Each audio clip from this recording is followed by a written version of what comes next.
and another prediction, whoop, and another prediction that it's only going to get worse. But if you are joining us now, or if you're watching this recording later, you understand that even in the most challenging times, especially in those times, we have the power to make our own change. But what happens when we feel like we're out of our depth? When we're exhausted, we're overwhelmed, we're burnt out, and we're like, I don't know if I'm going to make it another day, let alone another week, another month till next year. We are joined today by an incredible panel who can speak from personal experience about what it means to not only be a change maker, but how to sustain as a change maker, because we know that the road to justice is long, that arc. Now, as I introduce our panelists, I want to be perfectly clear. I am taking the risk of keeping their bios short and potentially leaving out one of their many important awards and accomplishments, but I'm taking that risk so that I can get to the part that I know that most of you came here for, which is talking to them. So keep that in mind. I already talked to them about it. We'll send you their full bios later. You can watch the documentaries, all the stuff. So, without further ado, I am so deeply honored to introduce, in no particular order, um, Junius Williams, Esquire. Junius Williams is an attorney, an educator, a musician, and a community leader from Newark, New Jersey. He has led housing and education initiatives. He's represented Reverend Jesse Jackson in landmark voting rights cases, and he founded Rise Up North Newark to preserve Black political history. He brings decades of experience linking law, advocacy, and culture to grassroots empowerment. We're also joined by Bill Wiley Kellerman. Bill Wiley Kellerman is a Methodist pastor, writer, and veteran activist rooted in Detroit and Kirkridge Retreat Center. I don't know. For more than 50 years, he has been engaged in movements for peace, water rights, and justice, guided by a theology of resistance and nonviolent action. We're also joined by Dr. Folami Prescott-Adams. Folami, Dr. Prescott-Adams is CEO of HTI Catalyst and is a cultural justice facilitator. She has led transformative education and youth development initiatives, created storytelling projects like Listening for Justice, and authored a nationally recognized curriculum. Her work bridges art, psychology, and community to spark healing and collective change. We're also joined by Earl Pike. Earl Pike is a nonprofit leader and community-based researcher with over 40 years of service. Most recently, as executive director of University Settlement in Cleveland, he expanded programs for more than 13,000 residents and championed affordable housing. His career reflects a deep commitment to health equity, social justice, and community renewal. And I'm taking a quick look to see, I think Marissa's still on the phone, but when Dr. Gwendolyn Zoharah Simmons joins us, we'll probably do a brief intro, but I just want you to know before she comes into the space. Dr. Simmons is a professor emerita at the University of Florida and is a lifelong activist. As a SNCC field secretary during the Freedom Summer of 1964. She helped lead voter registration efforts in Mississippi and went on to shape the Black Power movement. Her scholarship and public voice continue to illuminate the intersections of race, gender, and religion. Can we just take a moment, whether you are off camera, using your reactions, to just show love for this incredible panel of seasoned change makers here today? Like I said, I didn't even touch the surface of what these folks have brought to this space. I am honored to be in such proximity to this legacy. Thank you all so, so much. Um, Keeping things moving forward, I want to jump right into our a question for the full panel. The way we thought about this first question is it's going to give you a little bit of an entry point into exactly who each of our panelists are. And we also integrated in a lot of the really great questions that you all sent in when you registered. So um, let's start off with just regrounding ourselves in this moment. As I mentioned earlier, so many people today are feeling the weight of this ongoing need for social change, justice, and well-being work. I would love for the panel, each of the panelists, to describe a moment on your personal change maker journey where you felt similarly overwhelmed, like you wanted to give up, or like you've been pushed to or past your limit. And I want to integrate in an audience question because I think it connects very closely to this moment. How did your personal resilience and self-care translate into more effective social change action? So, a moment where you felt overwhelmed, and how did your resilience and self-care translate into you continuing to stay on that journey? I'd love to start first with Junius. Well, there are two parts of my journey. One was in the South where I'm from. I'm from Richmond, Virginia originally, but I've been in Newark, New Jersey now for about 60 years. And then the other part, yeah, the second part has been in Newark. So I think I'll talk about the Newark part for a little bit. Uh, I wrote a book called Unfinished Agenda, Urban Politics in the Era of Black Power. And that talks about me, but it talks about Newark. And if you read that book, you'll see that Newark is particularly tough on people who are in the business of change because one factor is the people you thought you were going to be with along the whole road turned out to be not who you thought they were. Mm. So I remember specifically having run for mayor in 1982 and thought that I was going to get a lot of people support. That didn't happen. But then afterwards, I decided I was going to run the Legal Services Project when they asked me to, which I did, and also being betrayed there. So I went to church. I hadn't been to church in a long time. In Richmond, I was in the Baptist church. So one of those churches where I campaigned was very welcoming to me when I came back. So I joined church. Now that may sound crazy to some of you or insufficient to some of you, but that was very important to me because of, among other things, I found music. I refound music. You heard my introduction that I'm a musician. So I began to pay attention to the gospel music that permeated that place. And so let me just start by saying this combination of spirituality, finding spirituality again, and also my reacquaintance with good music uh, really had a big impact on me and kept me going for a long time. Thank you so much. Are there other panelists that want to just reflect or react to Junius's response?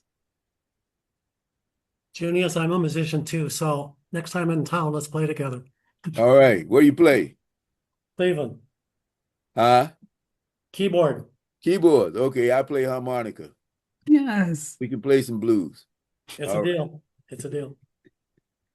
lovely, lovely. I think maybe Earl, would you like to respond to that question next? Sure.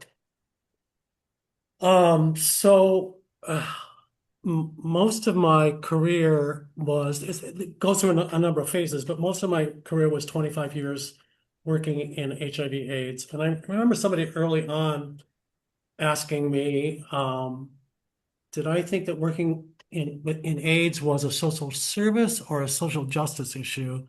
And I just replied by saying yes. And that's always been the case for me. So I started working in AIDS in February of 1985, which is significant because even the first test for HIV wasn't approved until 1985, and the first medications for HIV were in 1987, and then there was a couple more in 1989. So that first period from 1985 to about 1993, for most of us working in HIV, what that meant is that people would show up at our places, whatever our places were, and they'd be dead 6 weeks or 6 months later. We spent a lot of time helping people die. We didn't talk about it that way because we wanted to help people feel optimistic, but we spent a lot of time watching people die. The other part of that that was particularly sort of painful was, as you all know, even if you've never had direct experience, you've read about it, the discrimination issues surrounding HIV were just monstrous. It wasn't just fear of HIV, it was homophobia, it was racism, it was erotophobia, fear of drug users, fear of anybody who was marginalized. So not only we were taking care of sick friends, but we were sort of fighting the system all the way through to make sure that our friends got good services. And what I mean by that is things like, I still remember I was shouting, I was arguing with a nursing home director, telling him that it was perfectly safe for us to send the body to his nursing home. Just that constant kind of advocacy for people. It was painful.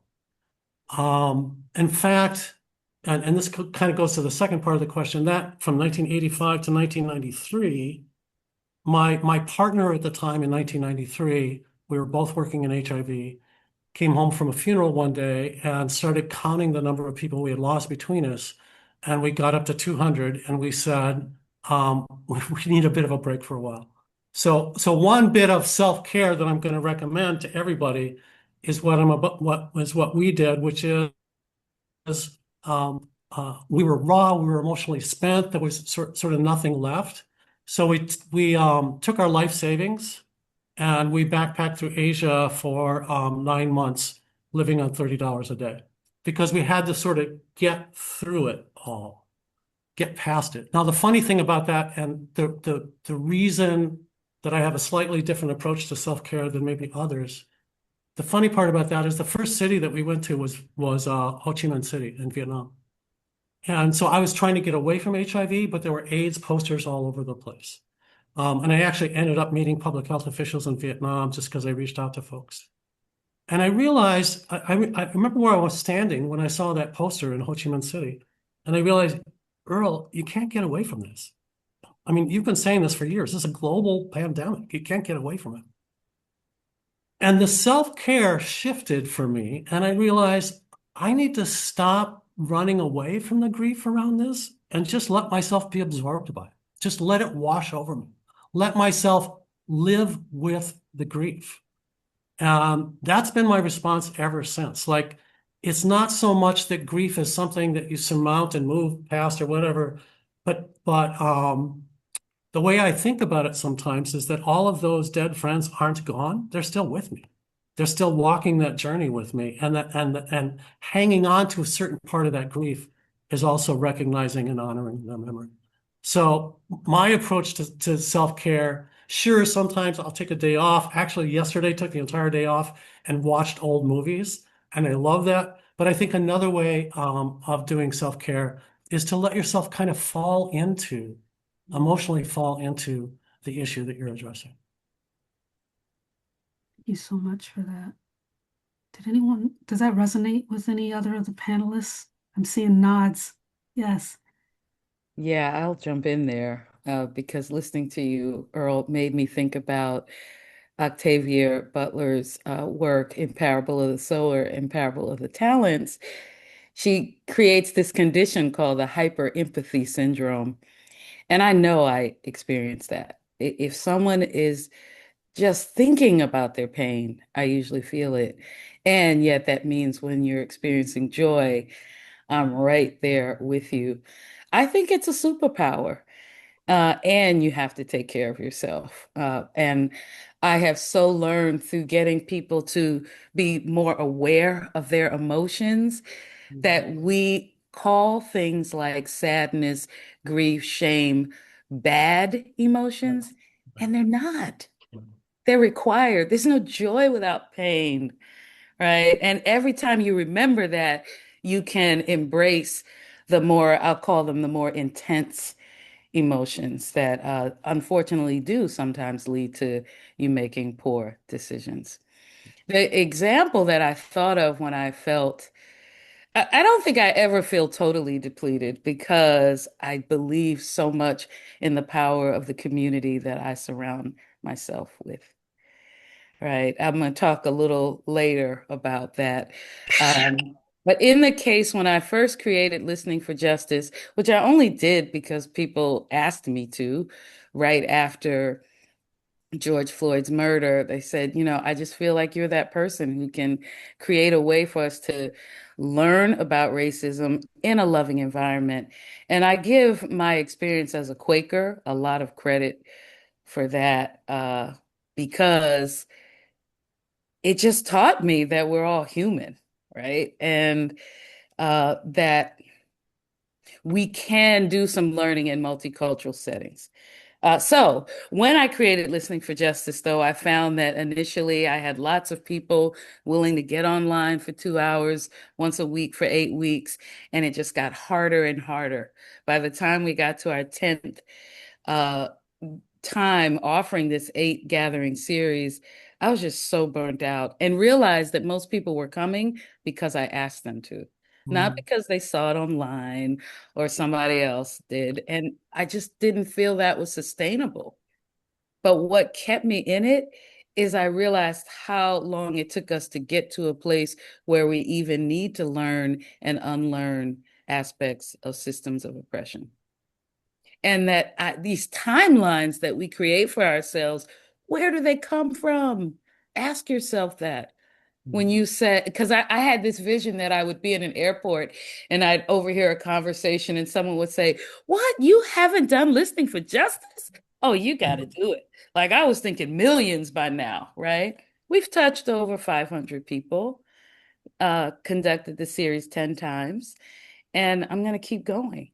Why? Because the people who come, it means so much for them. And that's the last thing I want to say to this question is, some of you are very familiar with that saying from Margaret Mead, never doubt that a small group of thoughtful, committed people can change the world. Indeed, it's the only thing that ever has. So small is good. Thank you so much. Marissa, if you don't mind, I want to just make sure that the panelists each have an opportunity to answer this question.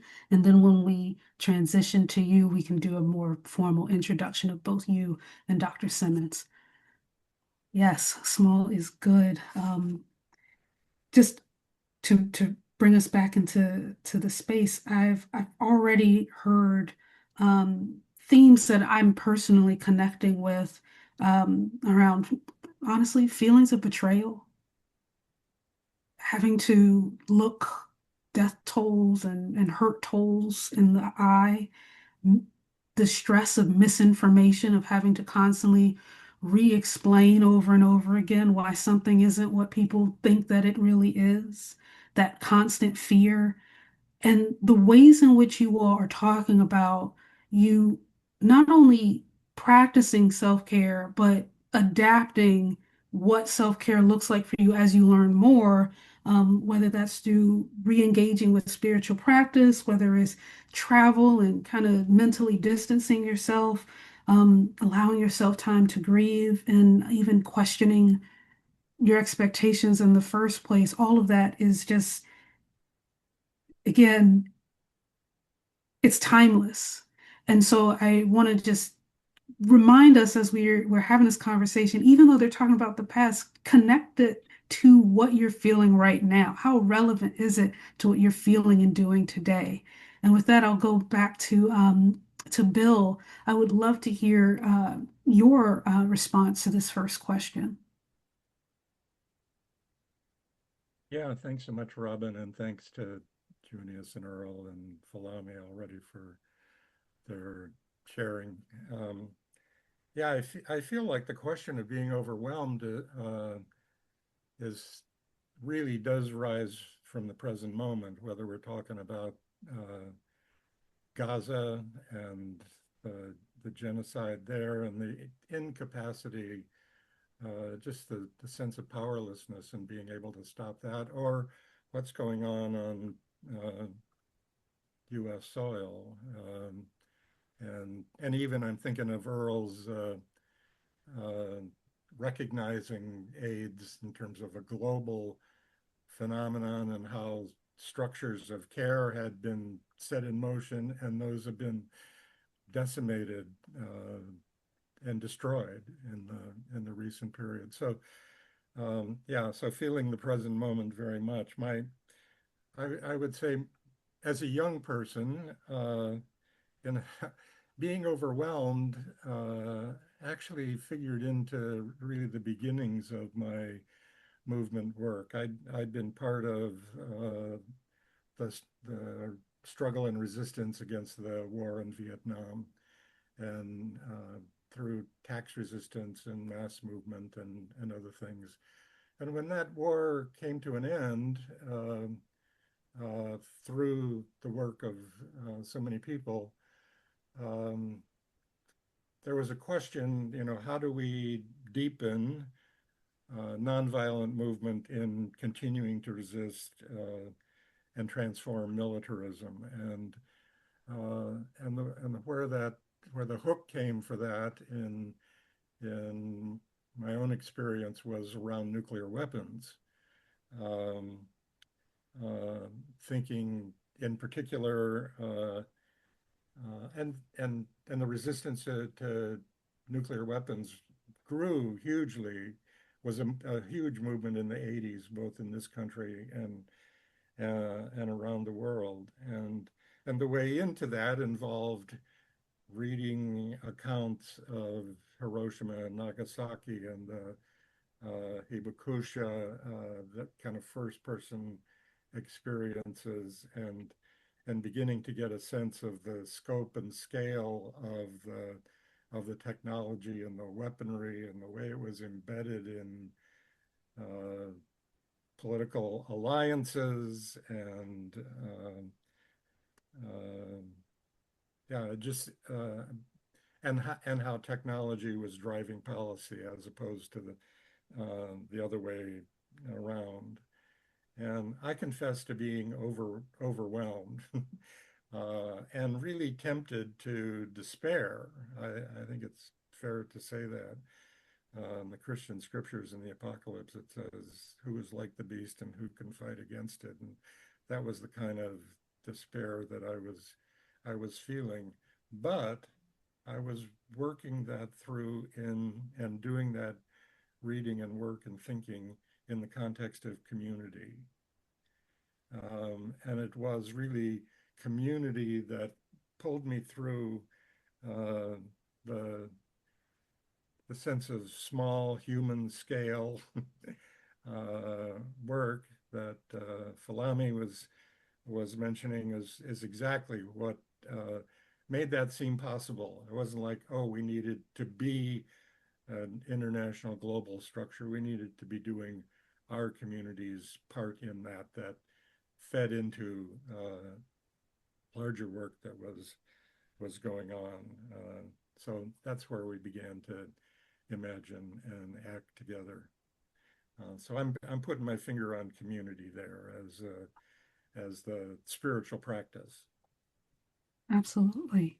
Absolutely. Yes. I've just being able to connect with someone on some level in moments like this can just make weight feel that much lighter.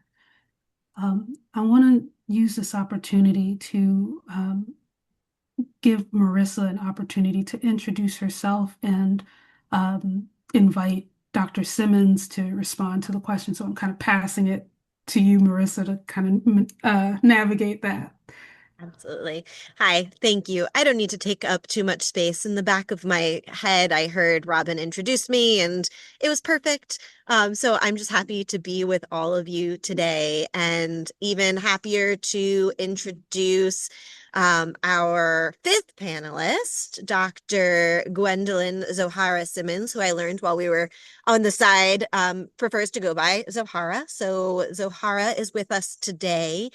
And Zoharah, the question that was posed to the panel was around how do we sustain ourselves through moments of through moments of overwhelm, and how do we sustain ourselves for the long haul? That is the small version of the question, and would love for you to be able to just share a little bit from your experience on that, and also say hi to the group for the first time. And you are muted, so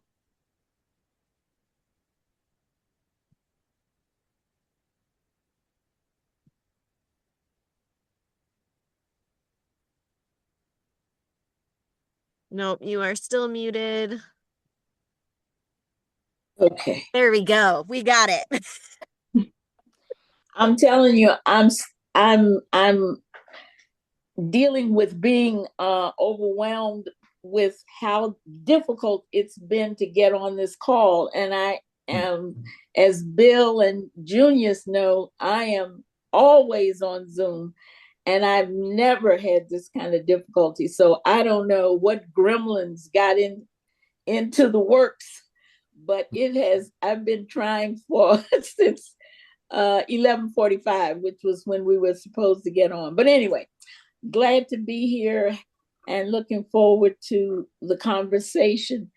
When I read, the materials you had sent us, I thought you wanted to know sort of in the past what had been an occasion in which I had felt, very depressed and overwhelmed and all. And so, in scribbling my notes, I wrote that down, and that was during the SNCC years in Mississippi. But I think you're asking in the present moment, are you not? Go back to those years. Tell us your story. Oh, okay. Well, what I had jotted down was, first of all, I went to Mississippi to be a part of Mississippi Freedom Summer at the end of my sophomore year at Spelman, having every intention of just being there for the summer and then returning to college thereafter. And I went to be the Freedom School director. And it turned out, I won't go into all the details, that I wound up being the project director, something that I had not trained for, had no background for, and was already scared to death just being there, because I grew up in Memphis, Tennessee, and I had heard Memphis was bad, but I had heard all of the horror stories of Mississippi all my life. And in fact, my family was so mad at me for even going. And I realized later that it was just a threat to try to keep me from going. They told me if I went, don't ever come back. So anyway, I went to Mississippi terrified, because my grandmother said they're going to kill you down there. That's exactly what's going to happen. But anyway, so I became the project director, and there were two of us in a small town in Mississippi that had no movement infrastructure. So, they had just thrown us to the wolves, so to speak. Anyway, we survived and we thrived and built a movement there for the summer, but I wound up staying 18 months. And toward the end of that time, what we are now calling post-stress, what is it? Post-traumatic stress disorder. Yes. That's exactly what I had. I never, those were not terms we were aware of. We just said, you're burned out. So that's exactly what Jim Foreman, who many of you maybe are not aware of, but he was one of the main people that kept SNCC going through some of the most horrific times. And after having been locked up and beaten and so abused in Jackson, Mississippi, and after getting out and coming back to Laurel, and a lot of the work that we had developed, the Klan had just started attacking community members and burning crosses, and it was like a nightmare, and people were terrified as well as I, because it was sort of the worst period of the whole time that I had been there. And so that was, I think, my most despairing time, because Jim said, you have to come out. You're not going to be any good to the people if you stay. But I kept thinking, how can I leave them at this time when the Klan is just on a roll and people are terrified? So that was really, I think, looking back over these 60 years of being in struggle, one of the hardest decisions that I had to make. We were a 6-person staff, and the 2 outside agitators, as we were called, 2 women from California, they were hanging on by a thread also. And they said, if you leave, we're leaving too. And then that meant we were leaving 3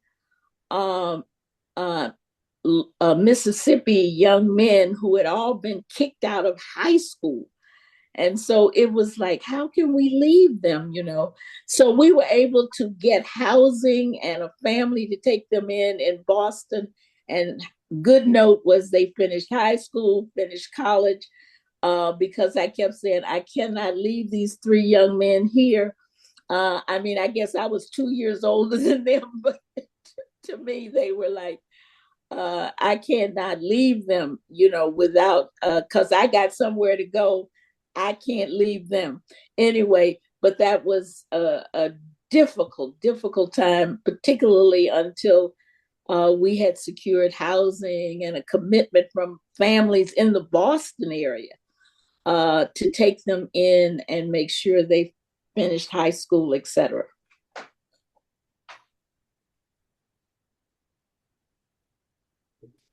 I'm just, there's, Okay. yeah. So we are going, so if you're our panelist and you're following along, we're jumping around a little bit, going Okay. with the energy of the room. But we're going to shift to some panelist specific questions at this point.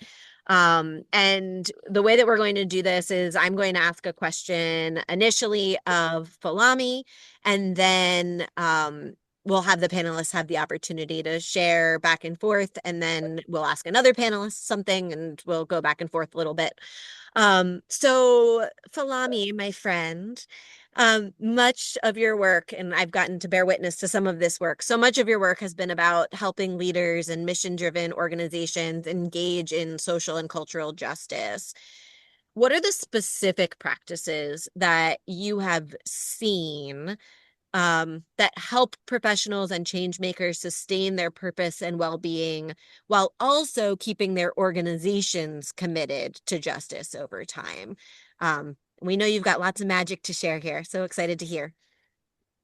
Yeah.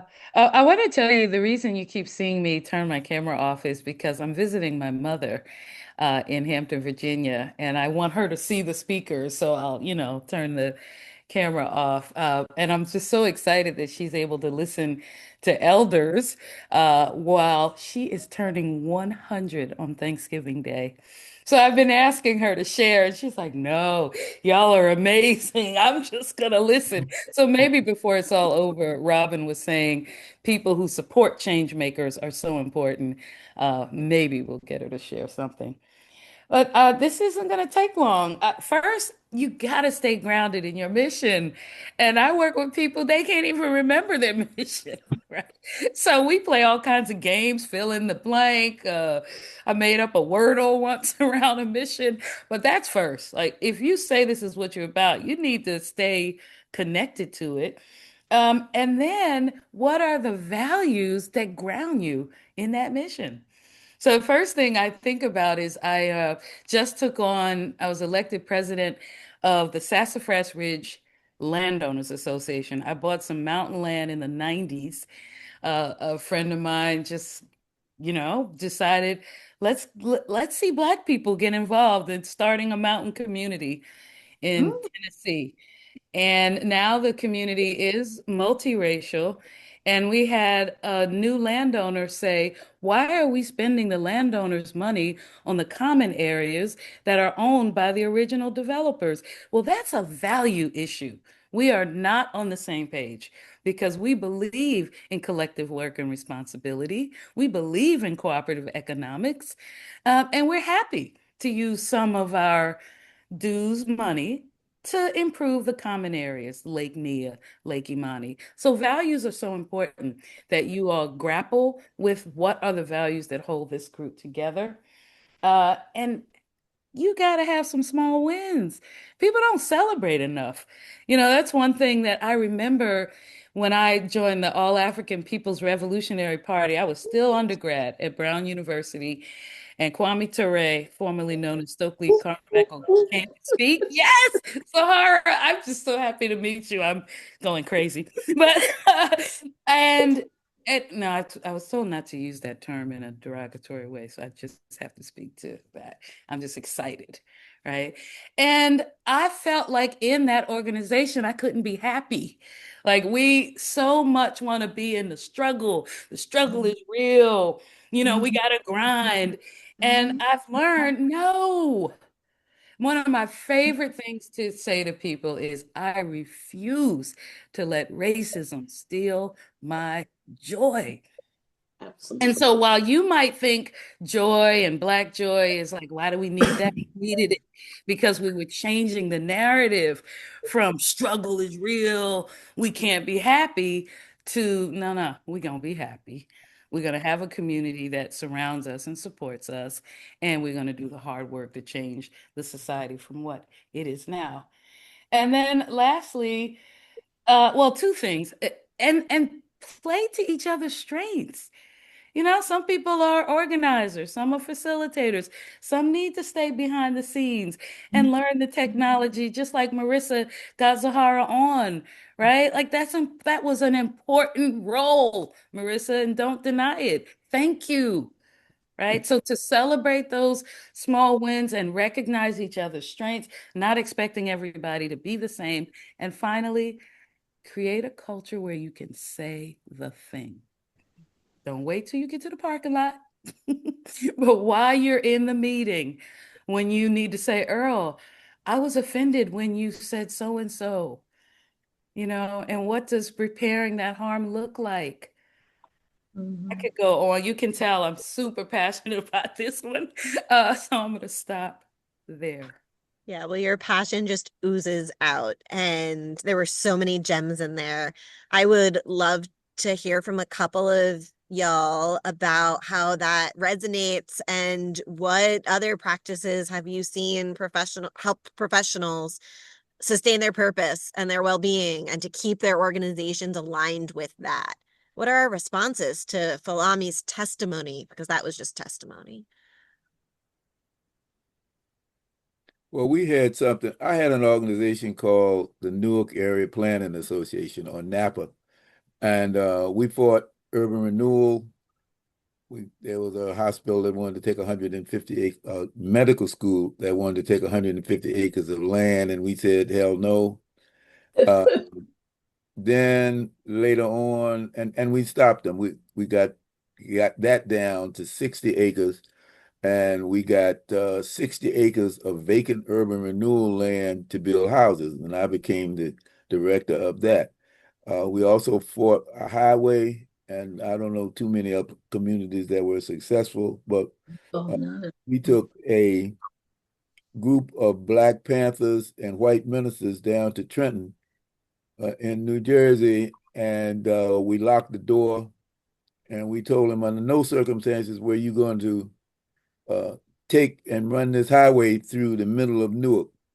And they looked around and saw what we had going, and all we had at that point was 60 people, but that was the tip of the iceberg, and they knew that. So 2 weeks later, they said, we're not going to need that highway after all, Mr. Williams. So along the way to get to that point, I give you that backdrop because struggle is hard. Struggle is very hard, and you have to have relief and release. I think that's what Folami was saying. Some of the others were saying as well. So we had something called the Napa Soul Sessions. Every Thursday, we would invite all of the activists from around Newark, whether you were working on education, urban renewal, whatever you were working on, health, whatever. We would come to our office and we would have this drink that we put together in a garbage can, and it was assiduously clean. Don't shake your head, Gwendolyn. We always clean that thing out. Uh, we always clean that thing out from the last time we had, and we had a Kool-Aid base. So we would fill it up, and then people would bring whatever liquor they had, whatever they had at that time, wine, scotch, bourbon, whatever, and they would put that in there. And then we would turn on Motown, and we would dance, we would talk, and folks said, oh man, that drink sure is a motherfucker. So that became the name of the drink, and it got all around town that you go to Napa Soul Sessions and you get that drink. So after that, we would all sit around and plan what we're going to do the next week, and to disrupt what was going on that was wrong. And so there were all kinds of things, police, I named the things that we were all involved in, and we all helped each other. But it was all around that Napa Soul Session that people came together, and eventually that same coalition, not only did we stop the medical school, stop the highway, we had to learn how to start things as well. And so one of the things we were able to do was to, that same coalition with some additions, some corrections, we had to learn how to elect the first black mayor of Newark. But it all came from coming together on those Thursdays, and as I explained. You like that, Gwen? Yeah. I see lots All of right, hand Earl. clapping, lots of laughter. Thank you for bringing levity into the Thank room. you. That's what it was, laughter. Yeah. But we got serious at the end. I just want to echo that when I think about my career, so there's 25 years in AIDS and people die and so on and so on. For the last 10 years or so, it's been anti-poverty work. Everything that I've ever done is heavy, right? It's just heavy. But paradoxically, and I still feel this, I used to say all the time to my coworkers and my staff, we're in the middle of the worst epidemic in human history. Are we having fun yet? And that was an intentional thing to say, because if we couldn't find, a couple people talked about joy, if we couldn't find the joy in the work that we were doing, we just knew that nobody would follow us. And somebody pointed that out to me years ago. If you look at the picture of a leader in a newspaper or something like that, and they have an angry, tormented face, but right next to him is a face who's also a leader that transmits joy, which one of those people do you want to follow? And that was like a light bulb that went off in my head. So I continue to believe, look, there's this horrible stuff happening all the time. So Bill, you mentioned Gaza. I mean, pick up the newspaper. And I really do think that we need to look for the joy and the kind of everyday misery that we all encounter. I will put in a word for, and I didn't used to be this vocal about it, but these days I say, Look, if you're a movement leader or a nonprofit leader or whatever, and you're not in therapy, you're probably not doing your job Mm. because it's how we take care of ourselves. It's how we keep our emotional base clean and stable. And by therapy, I don't necessarily mean going and talking to somebody for 15 minutes. I mean the ways that people do therapy across cultures. But if you don't have a practice about that, you're not doing your job. And if you don't have a spiritual practice, which doesn't mean God or anything specifically, but if you don't have a spiritual practice, you're also not doing your job. So I believe in having fun, but also unloading on my therapist once a week.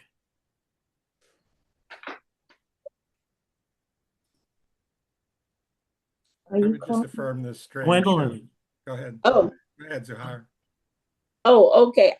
Well, just speaking of fun and going back to the SNCC days, and certainly in many subsequent movements that I've been in, but you're talking about a group of people who would party regularly. Yes.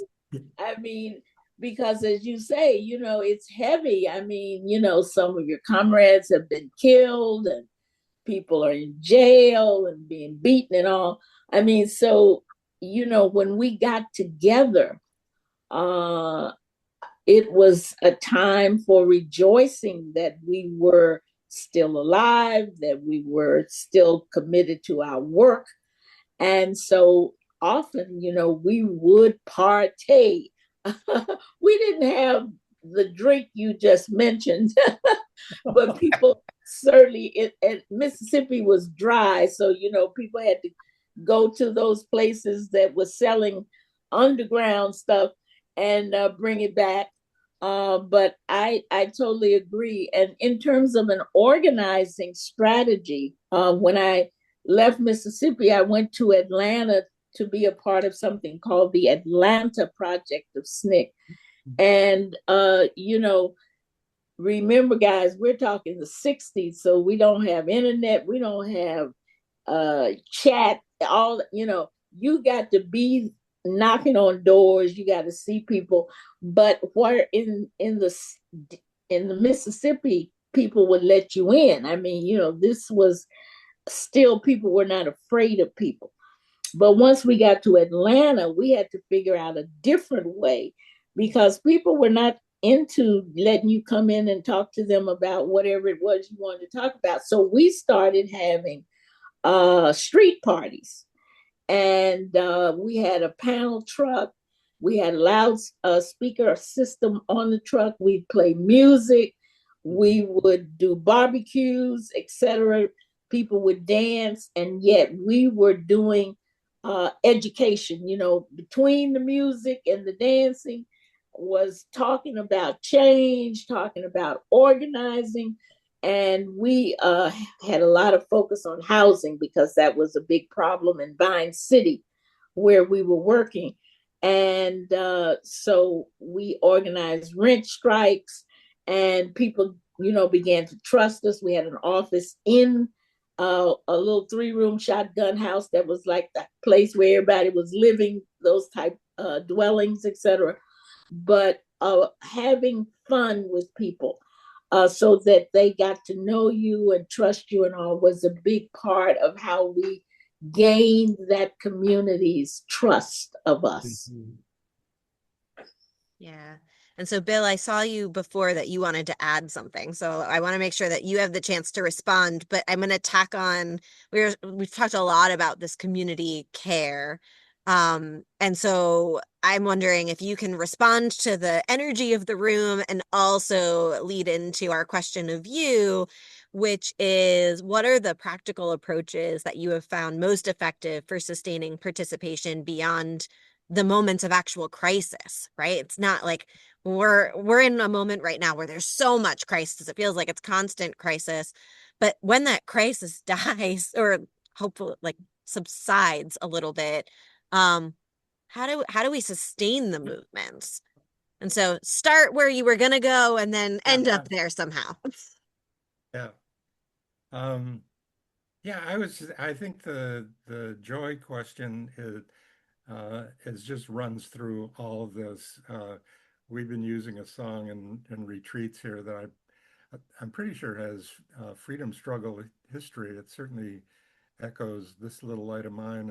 It goes, I won't sing it, but it's "This joy that I have, the world didn't give it to me." Do you know The this? world can't take The it away. world didn't give it, the world can't Taken take away. it away. Right. And I think that's yeah, that's just running through um, all of this. Um, yeah, the question of uh, sustaining what sustains us in time of crisis, and particularly the question that you sent me framed it in terms of teaching, which is vocational for me, but I would say completely not separable from action and movement and organizing. It's really one. Um, as a seminarian in New York in the 70s, I was drawn into a series of kind of loose, very anarchist gatherings of Bible study and direct action planning that at that time we called the Underground Seminary. And this thing put me in connection, actually, the connection with mentors of mine actually drew me into the process. Dana Bergen and William Mhm. Stringfellow, I don't know if you know their names, being among those, and it really changed my life. It put my pen to paper and my voice to the pulpit and the street, and it put my ass in jail too. And those gatherings were kind of a predecessor to a project called, um, which would come to be called Word and World. It started in 2001 that I was part of founding with other people and ran for a decade and a half. It was a kind of a movable school, set of institutes, a series of them where we connected the seminary, the sanctuary, and the streets. Mhm. And we saw it, we understood it fed in our, yeah, we understood it being fed by the Freedom School movement of the Civil Rights Movement, the popular education work of the base communities in Latin America, and even Dietrich Bonhoeffer's underground seminary in Germany, which you know was eventually illegal and closed down by the Gestapo. And that series of gatherings, sort of movable institutes, we did them in Greensboro, North Carolina, Tucson, Philadelphia, Rochester, and Detroit. And Vincent Harding, who was part of the first school, really urged us that they should be history based, and particularly in terms of local history in each of those um, cities. And of course, we're in a period when history is very consciously, conspicuously under assault, erasure, and also it's always been on people's movements to maintain and tell, rehearse, reiterate, re-narrate their own history, and that was part of this project, and of course it's important in the present moment. So, for example, in Greensboro, we had testimonies from the first sit-in. Uh, Actually, Joe McNeil, who was one of the four, Greensboro Four, just passed this last week. Mhm. Folks who were part of the student uprising at North Carolina A&T, the Greensboro Massacre, which in '79, which actually ended up issuing in the first Truth and Reconciliation Commission on U.S. soil, and a Kmart warehouse struggle that turned a labor struggle into a community struggle. And sort of broadly, all those who were participating in these schools disparately and together um, were building together and supporting local movements on the ground, but also treating those cities and the history there as kind of a laboratory for education, which was not the banking method of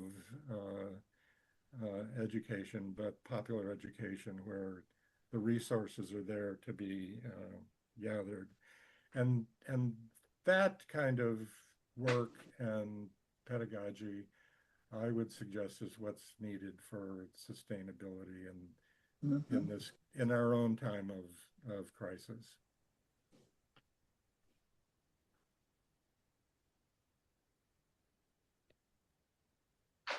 Responses to that from anyone else? Would you just remind us where you wanted Bill to end up, just briefly? Yeah. He did it perfectly. I had to change my location because they decided to start cutting trees down at my next door neighbor. So I am trying to get my thing back up. So Robin, can you help anchor us for a sec? I think if they're Sure. cutting trees down, this calls for a protest. Yeah.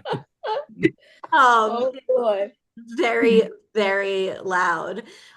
So anyway, I figured it out. I've gotten back to where I need to be.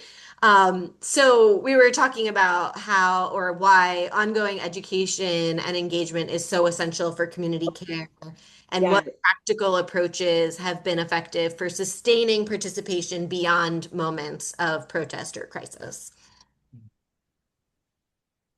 I had an organization uh, at Rutgers University called it Abbott Leadership Institute, ALI.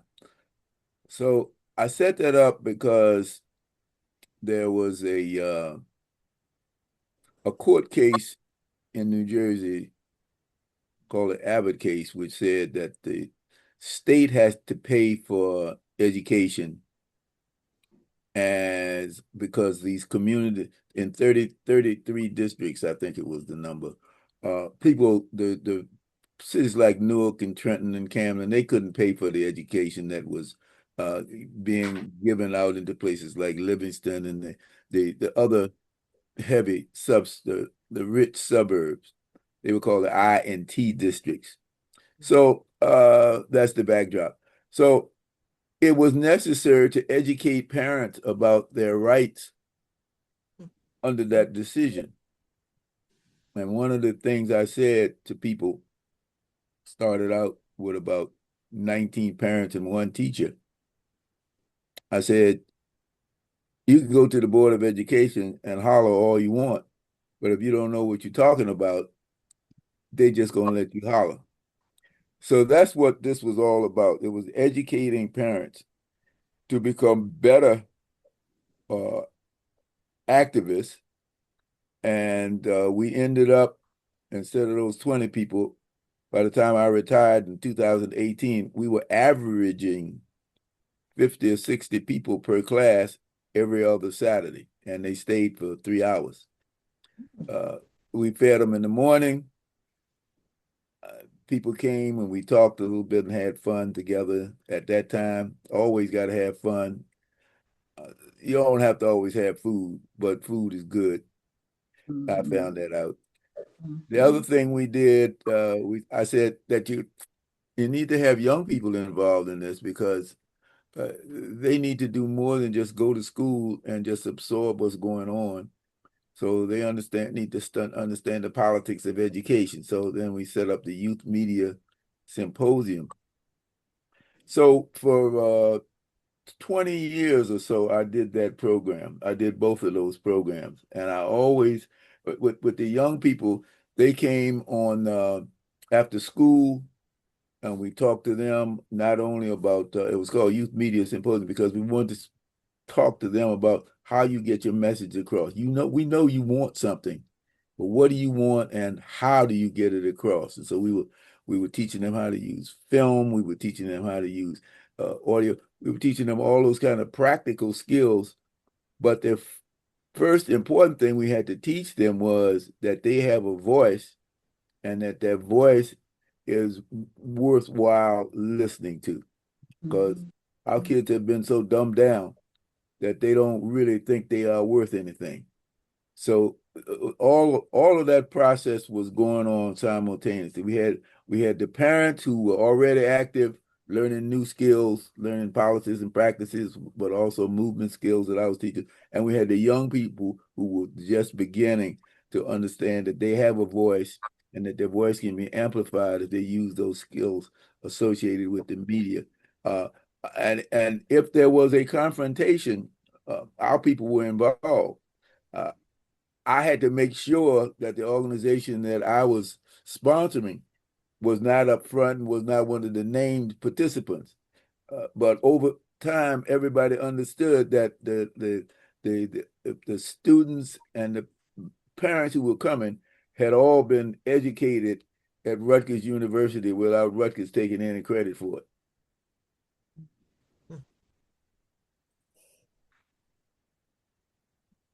Something that's really resonating with me in what you're talking about, Junius, is acknowledging the intergenerational necessity of this work, right? You're not talking about, one group of people doing the work and everyone else benefiting. You're Right. talking about older people working with younger people, working with middle-aged people, and bringing up, the folks who are still in school so that we can continue this work again in that long-term sustainable way. Yes. Um, I think this is actually a really good transition into a question that was originally, we'll start with Earl because it was originally posed for you, but particularly in a space where, let's call it the age of the algorithm, is teaching people that, everyone is different and you don't talk to each other, right? You stay in your lane and you don't talk to people who are a different age group than you, don't talk to people who have a different identity than you.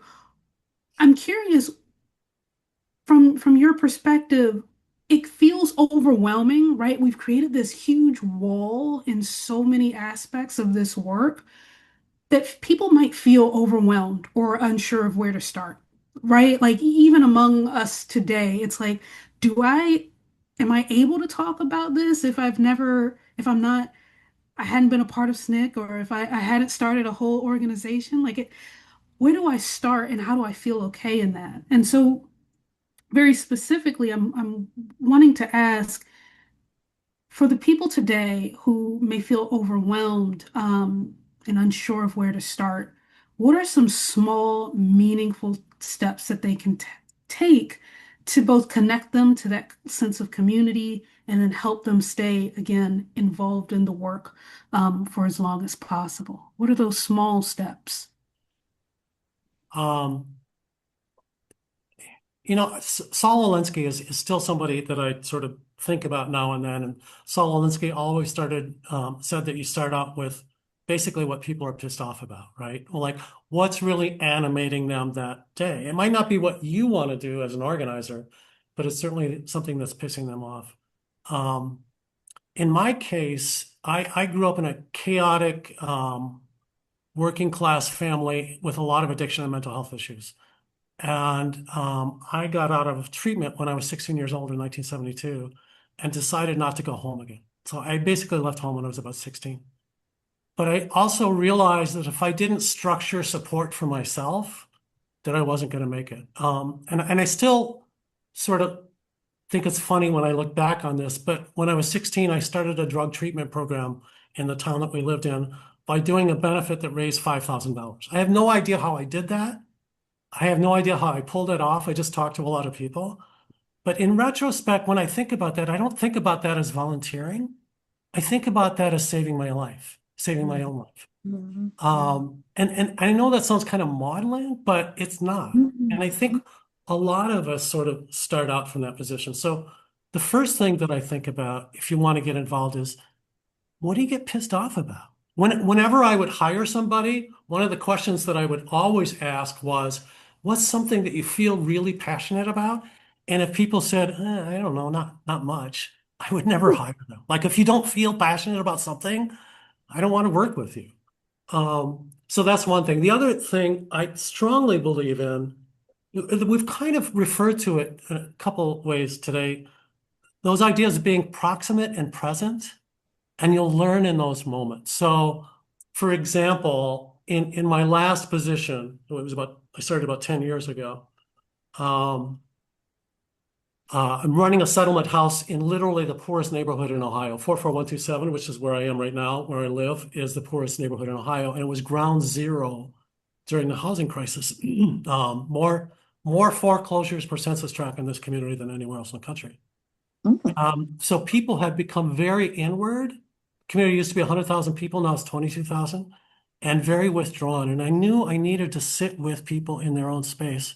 So I did something a little weird. The first year I was there, I went to a different church every Sunday. Now, I'm not a particularly religious person, and I'm Jewish. So I was kind of out of place most of the time. And I just sat with people and listened to their stories. And over time, I began to sense what the community echoes were, what the things were that people were saying again and again. And it became easier to identify what the most important things in this community were. Going back to the original organizing that we did, I really believe in starting small. So the first thing we did was to start a community organizing group. And Bill, you were sort of talking about this. We met weekly. We had food every time, lots of fun. The kids came, grandparents came. There were 30 or 40 people every week. And that group decided, instead of doing the usual neighborhood outreach that you do for organizations like ours, we decided to do a door knocking campaign, and we knocked on 2,000 doors. And I said to folks, if you come back from your outreach and say that you've talked to 100 people, I'll be far less impressed than if you come back and tell me that you talked to 2 people for 2 hours each, because we really need to get to know people's hearts and souls. So that's another place that I would start, is with that kind of deep and profound listening. Like, Bill, I don't want to know what you do. I want to know who you are. I want to know where your people came from. I want to know how you ended up in this spot and what your dreams are. I want to know how you're getting along with the neighbor on the left and the neighbor on the right, and what you do about it when you have a conflict. And out of all of that, clarity will emerge. So that's a pretty long-winded way of saying the place to start is to listen to what's happening around you, and to sort of pay attention to what you feel passionate about. The next step is easy. I mean, you can find tons of organizations within your area of interest to volunteer for, and they would gladly take you. Trust me, we all need help. Yeah, that wasn't long-winded at all. I think you raise a really important point about just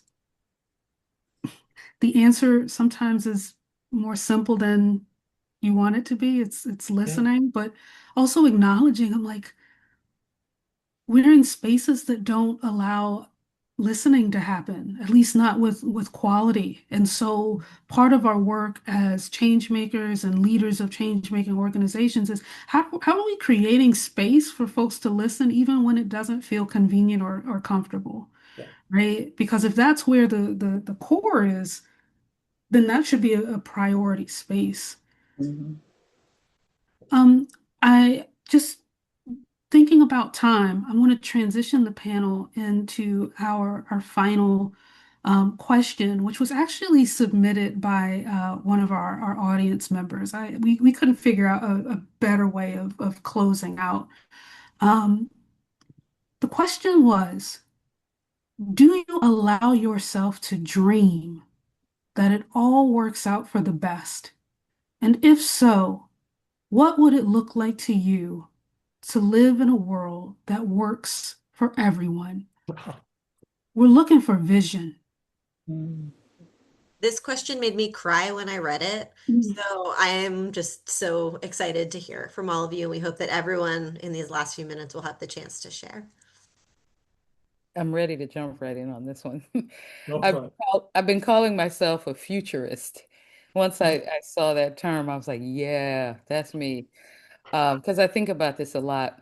Uh, so I'm obsessed with cults. Just hear me out. I'm obsessed with cults because The actual idea of a small group of people coming together to support and live together and create peace and harmony is really a beautiful idea. Why a cult? Well, like that's the only place I can find it easily, right? Is I read the books, watch the documentaries. But the problem, why we created something called cults, is because we have these megalomaniac leaders. Mhm. We have people pulled away from their family and loved ones. We have people doing things they really don't agree with, and they feel that they have to do. That's a problem. But I want you to just think about a community you're in where people get taken care of. And I dream about this whenever I'm on a retreat. I'm a facilitator, so I love retreats, right? But what I love most about them is everybody has a place they can go and get the meal, right? And you sit with someone and you eat the meal, especially when the food is healthy and locally grown and cooked by people who care about you. There's a Quaker retreat center outside of Philly called Pendle Hill. When I'm there, I am so spiritually grounded. It is such a happy place for me. And I want that for everybody. And think about that person who doesn't have a job right now or is having a mental health challenge, that there could be a place for them, a bed for them, a counselor for them, right? Like, I just can't tell you how much I believe that's possible for our future. I'm going to jump into uh, I've started a new project writing a biography of a woman named Frances Densmore, who was a white musicologist at the end of the last century, who wrote and recorded a lot of Native American music.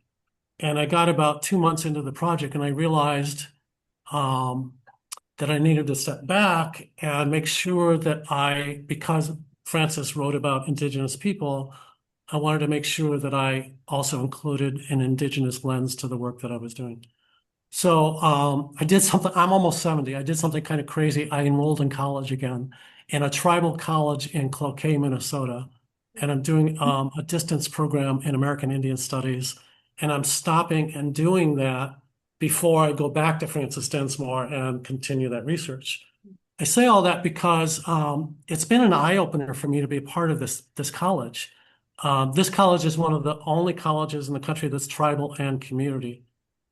And it's been an eye-opener because I'm in awe of how this college treats their students. And it's clear to me after being there a couple of weeks that they're not just about, making sure that you memorize which laws apply to Native Americans and, verb conjugations in Ojibwe, which are all things that we learn. But the college is literally about rebuilding the culture and for Native people. And I can see that in every single thing they do. And I'm blown away by that. So every morning, I'm going to spend a semester on campus next year. Every morning they have a tobacco ceremony so that people are grounded in the day. And they're making sure that as they're rebuilding the college, they're doing it according to Indigenous principles, not old white guy principles like mine. I'm in awe of that. And it's a whole practice that's about don't get too caught in the world around you. Build your own culture based on love and joy and respect and kind of ignore the outsiders for a while. And it's just been a real pleasure watching how this happens. So that to me, that's part of sustaining it is like, excuse my French, but screw Donald Trump. Like forget him. Build your culture, build your community, and the rest will follow. Can you put the name of the school in the chat, please? Sure. And Zoharah, you're up. Yeah, talking about doing something that was absolutely not planned. I lived in a commune that I pretty much established, and that had a lot to do with the fact that after being in SNCC for a period, I lived in Philadelphia where I had married a person from Philadelphia when we were in SNCC, and he was fighting the draft And of course, he was drafted and he refused to go. And he was sentenced to 3.5 years in prison. And we fought it for a number of years. And then he had to go off to prison, Lewisburg Federal Penitentiary. And we had a 6-month-old baby. And the people that I was renting from, who lived right next door to me, told me that they were going to Africa to be in the Peace Corps. And they wanted me to move into their 12-room house. And I said, I have a 6-month-old baby. What on earth am I going to do in a 12-room house? And they said, why don't you get some people to live with you? And that's exactly what I did. I mean, this was crazy. And we wound up living together for 3 years. And of course, Folami, when you were talking about envisioning, those were the 3 best years of my life. And we came together as people that really didn't know each other and wound up living together, building a community together. We all, and because we divided the work and it was males and females, and we told the men that you're going to have to do exactly what we do. Once each of us had to cook for a week for the whole house. And the guys were like, well, we don't know how to cook. And we said, well, we're going to teach you, but you're going to do the work. So the whole thing, people found out about this cooking that we were doing, and people started wanting to know, can we come? Why don't y'all fix it so we can chip in to the food account? And we had people coming. We started a co-op, a food co-op. Mm-hmm. And that food co-op operated initially on the back porch of this 12-room house that we had 5 or 6 people living in with 2 children.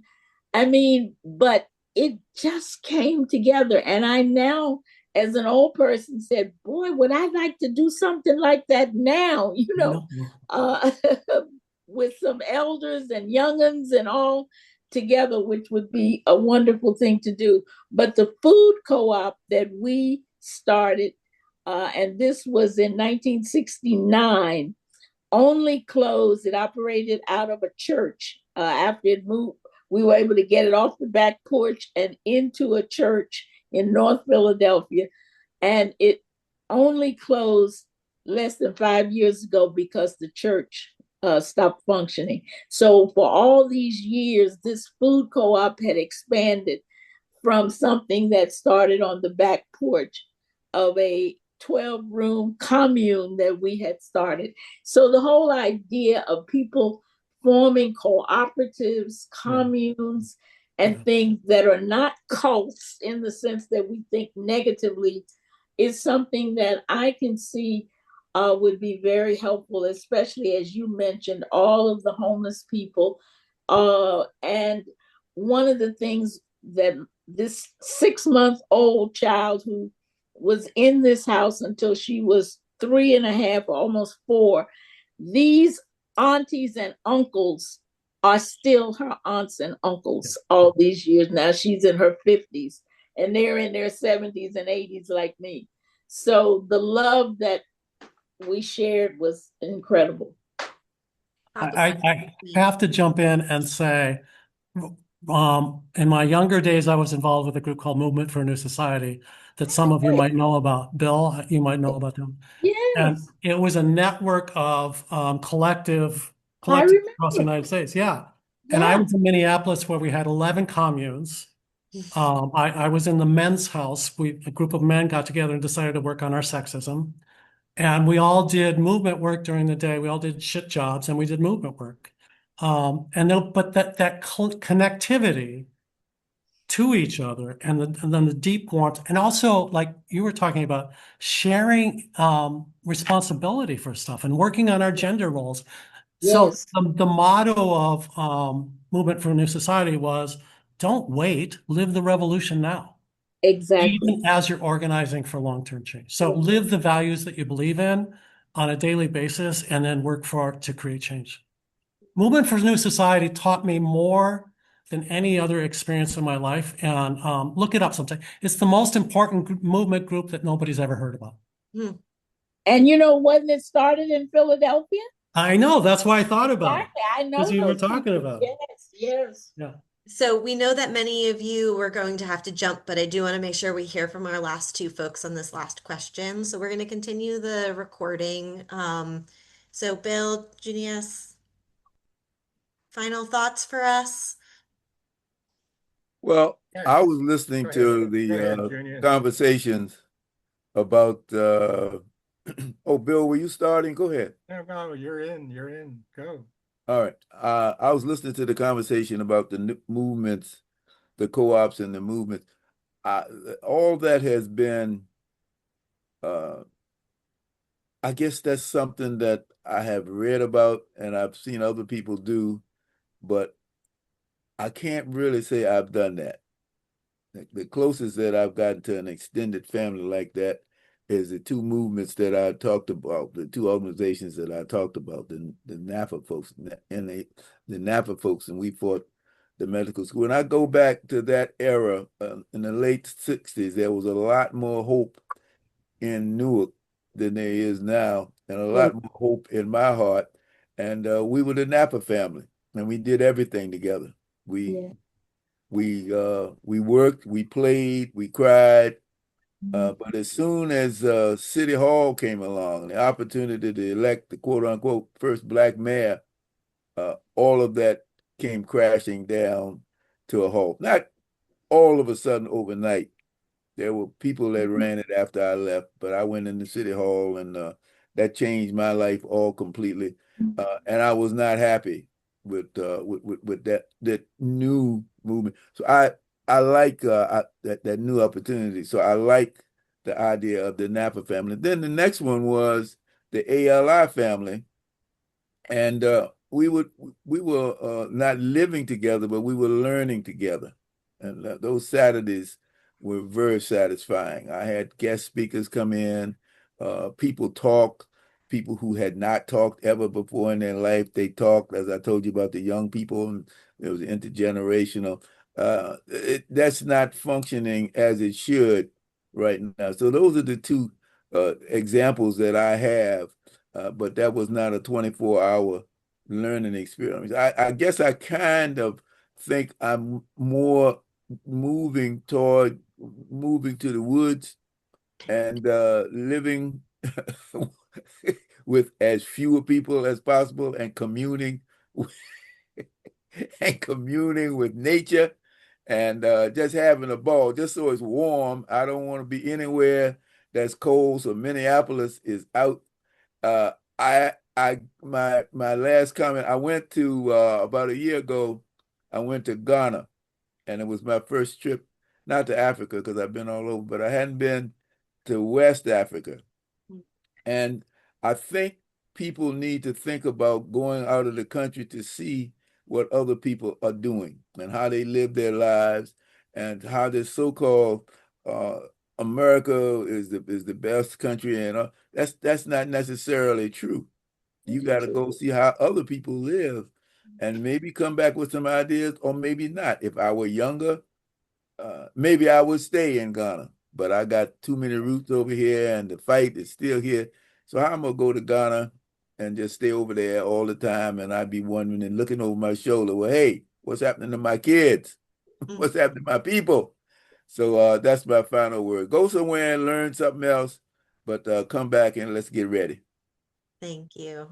All right, Bill, you're bringing us All right. home. Do you still allow yourself to dream that it all works out for the best? And what's your final thought? Right. Um, I think what's in that question is uh, kind of the importance of saying it's not all in my hands. Uh, and maybe I would say more than that.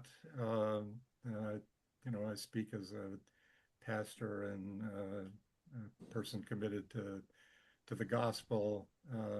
That I do believe that The spirit breathes in earth and in history, and which is to say, God's gotten into history, and there's stuff going on that the powers and those acting with impunity and thinking they're gathering all the power to themselves simply can't see. It's hidden and it's at work. And part of the answer to the question, I think, has to do with the having spiritual disciplines, which involve being able to see, let's say, what's invisible or what's not yet. And in a sense, that involves both a social analysis, material analysis, but also seeing with the depth of the spirit, and suddenly you're seeing with two eyes, and reality has dimension to it, and I think that's the point. And I agree with the visions that have been cast throughout this thing, and here in our closing, that we really need to live it. I think of Arundhati Roy's kind of famous quote that a new world is possible, and at certain times when I'm quiet, I can hear her breathing.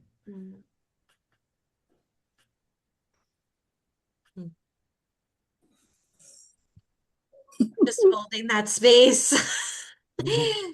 Thank you all so much for joining us today. Huge thank you to our panelists for sharing your wisdom, your stories, your humor, your joy with us. We are so incredibly grateful. And for everyone else, thank you for being on the journey with us. We hope to see you at our October Heart to Heart, because somehow it's October. Robin and I are going to be talking about burnout and compassion fatigue. And more of our personal experiences. And then there's a lot more stuff in the chat to check out. We'll follow up with an email that includes the recording. And please let us know how we can help you on your journeys. Thank you for the work that you do, the service that you offer to the world. Please remember to take good care of yourselves. And we hope to see you soon. Okay. Thank you very much. Thank you. Thank you, Take everyone. care, everyone. Yes, Take care. Be well.